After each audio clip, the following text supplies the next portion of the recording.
Naquele tempo, João disse a Jesus: Mestre, vimos um homem expulsar demônios em teu nome, mas nós o proibimos porque ele não nos segue. Jesus disse: Não o proibais, pois ninguém faz milagres em meu nome para depois falar mal de mim. Quem não é contra nós é a nosso favor. Palavra da salvação. Glória a vós, Senhor. Por favor, podem se sentar. Vocês que aqui estão, sejam muito bem-vindos. Você que está conosco pela TV Horizonte, pela Rádio América, também pelo canal no YouTube Uma em Piedade e pela nossa retransmissora Educar de Ponte Nova e região. Hoje, à medida com que vinha de casa, aqui no Retiro da Piedade, até ao alto do santuário, para começar as atividades, olhei para a serra e o modo com que a luz contrasta com o verde atlântico, o marrom cerrado e a mescla de marrom e verde do campo rupestre. Tive o ímpeto de ver como que Deus, na sua infinita misericórdia e tamanha graça, nos presenteia com sinais tão fabulosos. Porque o modo com que se configura o jogo de luzes sob esse céu azul anil, marcado ou marmoreado com belas e finas nuvens, foi de como que um jovem apaixonado que, num ímpeto de mostrar o quanto é preciosa aquela pessoa a quem ele ama, aquela jovem a quem ele ama, ele estende suas mãos para um límpido, simples e singelo toque, comunicando respeito, reverência e amor. Assim parece que o sol se comporta com seus raios nessa manhã. Nos encontramos aqui para celebrar de maneira tão simples a Eucaristia, lembrando-nos de São Policarpo, que conviveu com o evangelista São João, foi discípulo de evangelista São João, morreu por volta do ano de 155, martirizado, queimado. E ele testemunhou ao Senhor até o mais avançado da idade do que se podia na época. Morreu aos 86 anos, levando em consideração que a média de vida daquela época era em torno de 40, 50 anos. Ele então morreu bastante idoso, mas até o último momento testemunhando quem realmente era o Senhor de sua história. E hoje temos uma particular beleza de olharmos para a carta de São Tiago. E claro, não podemos nos esquecer do Evangelho de Marcos, capítulo 9, versículos 38 a 40. Mas na carta de Tiago, versículos 13 a 17, ele tem a coragem de falar uma coisa particularmente aterrorizante. Afinal de contas, ele compara a vida humana, e principalmente a vida daqueles que têm no seu ímpeto o desejo de viver para ganhar. Ele recebe a oportunidade de dizer: com efeito, não passais de uma neblina que se vê por um instante e logo desaparece. Uma neblina que se vê por um instante, mas logo desaparece. É como o efeito que temos aqui em alguns momentos. Em alguns instantes passa-se a nuvem sobre esse santuário, não se vê nada. E com o tempo se dissipa e se enxerga tudo. Ele compara as pessoas que não entendem, na verdade, a grande riqueza da sua história e a importância de serem discípulos de Jesus Cristo e colocam todo o seu empenho naquilo que poderão ganhar ou naquilo que poderão fazer e se esquecem que, na verdade, a vida humana é sim como uma neblina. Ela pode simplesmente estar num lugar e depois, com o tempo, dissipar-se, sumir, ser esquecida.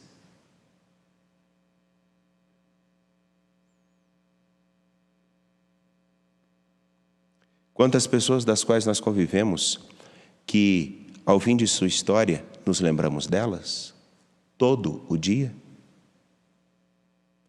Quais as pessoas que, ricas, extremamente ricas, já tivemos um homem nas terras de Minas que foi um dos mais ricos do país.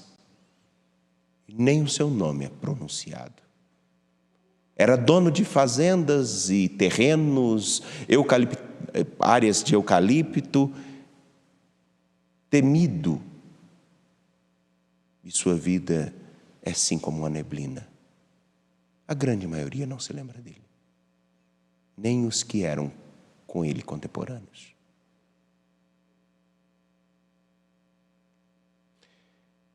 Tomemos cuidado para que não façamos de nossa vida justamente isso.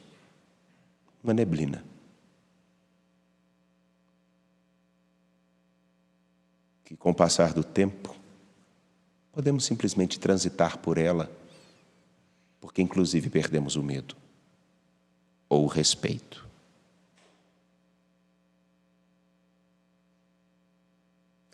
Por isso, conhecer a nosso Senhor Jesus Cristo e assumir seguir a Ele é tão importante.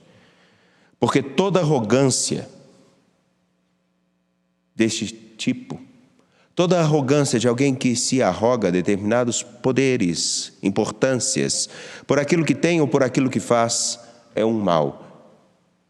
E tudo isso passa. Tudo acaba. Literalmente, todos nós somos carcomidos pelo tempo. Hoje fortes, bonitos. Amanhã, com os cabelos brancos, frágeis. E o que fica? O que conseguimos significar na vida das pessoas.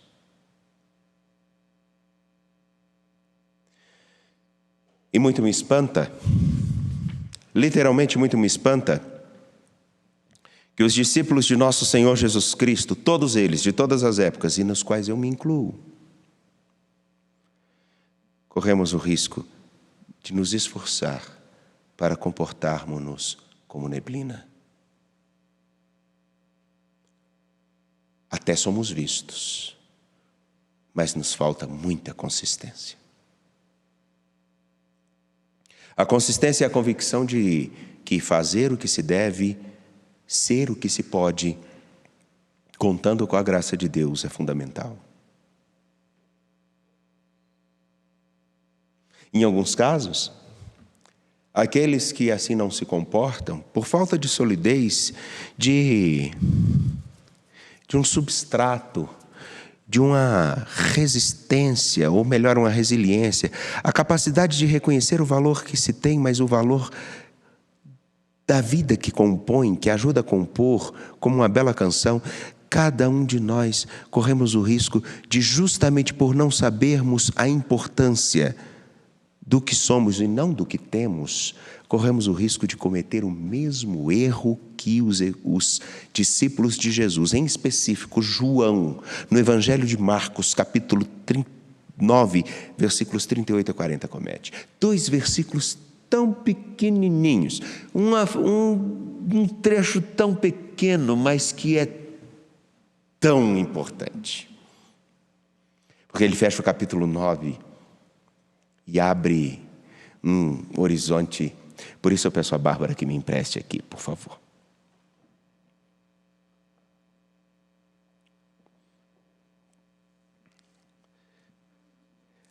Uma coisa muito significativa. Porque vejam bem, no capítulo 9, nós encerramos um itinerário com Jesus. E ele aqui, capítulo 9, versículos 38 a 40, está logo depois, lá no versículo 33 ao 37 do capítulo 9, está uma perguntinha muito interessante. Está a seguinte questão: os discípulos que estavam andando com Jesus estavam perguntando entre si: quem será o maior entre nós? E antes disso, Jesus tinha anunciado novamente a paixão. O Filho do Homem vai ser entregue, morrer, padecer, morrer e ressuscitar ao terceiro dia. Antes disso ainda, os discípulos de Jesus tinham tentado ajudar um garoto epiléptico, mas não conseguiram.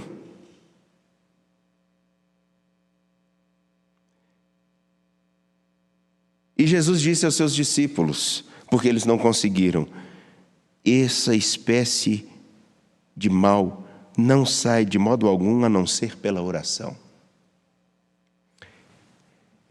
Isso é muito importante. Isso tudo no capítulo 9. Os discípulos não conseguem ajudar o rapaz epiléptico, escutam o anúncio da paixão de novo de Jesus, pela segunda vez. Eles ficam preocupados em saber qual de nós vai ser o maior. E agora, encerrando esse trecho, João vira-se para Jesus e diz: nós vimos um homem que estava fazendo aquilo que nós fazemos no seu nome, mas nós o proibimos porque ele não anda com a gente. Ele não é dos nossos. Ele não faz parte do meu clube.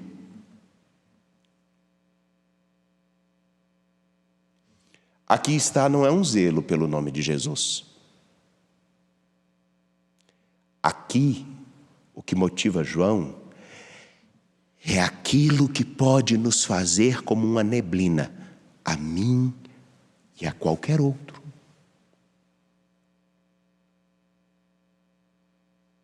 É o de acharmos que o lugar que nós estamos, aquilo que fazemos, é nosso.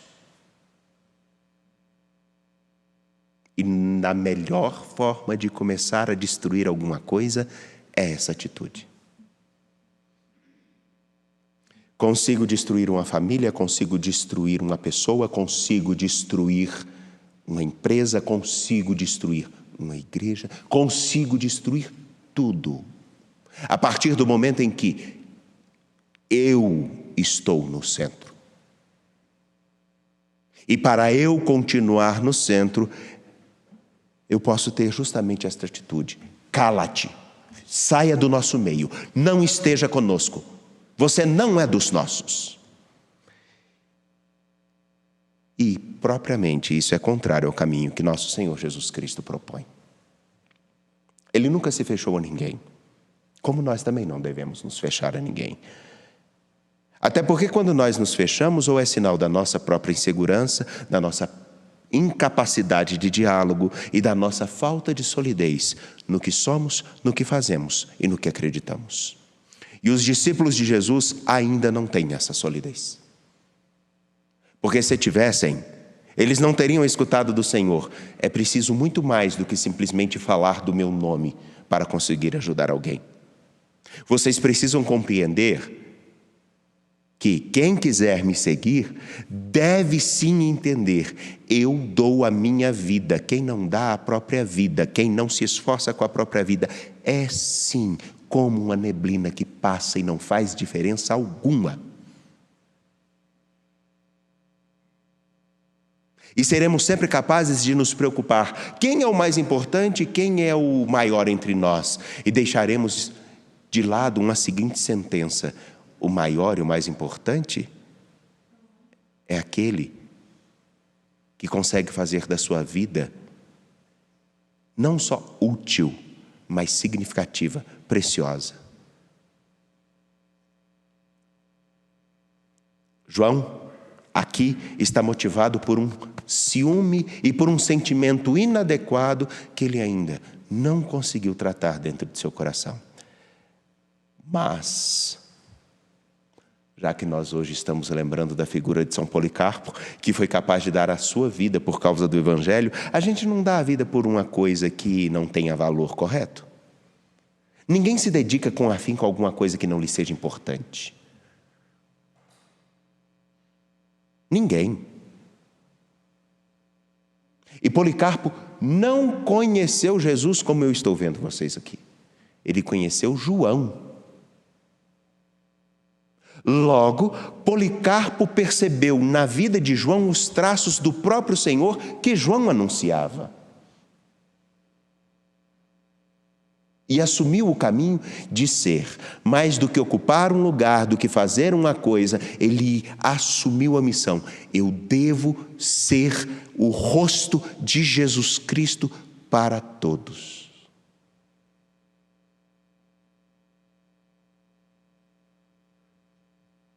E até hoje, desde o ano 155, é lembrado em muitos lugares do mundo.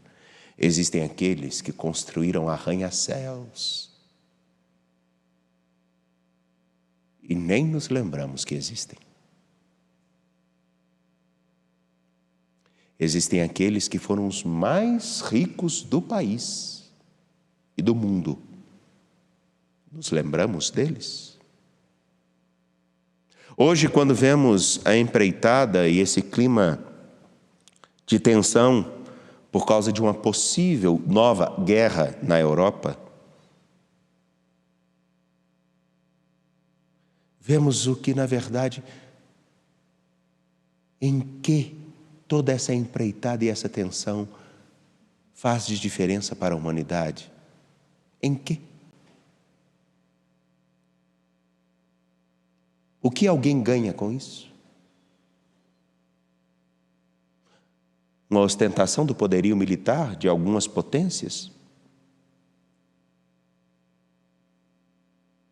Não precisamos ir longe, vejamos o nosso país, de que adianta nós ficarmos com algumas discussões tão bobas?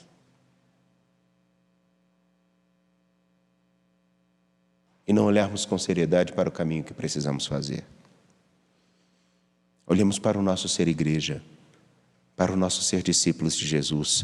Como disse ontem, o Evangelho não perdeu a sua força. O que na verdade acontece é que está crescendo dentro de muitos de nós, muitos, inclusive aqueles que não estão em locais como esse para proclamar a palavra publicamente, mas estão no cotidiano. Nós temos mais uma crescente adesão a um Cristo particular e poucos estão interessados em conhecer o que realmente Jesus disse. E aí, não é o Senhor que perde a sua força, não é o Evangelho que perde sua pujança, são os cristãos que perdem o seu testemunho.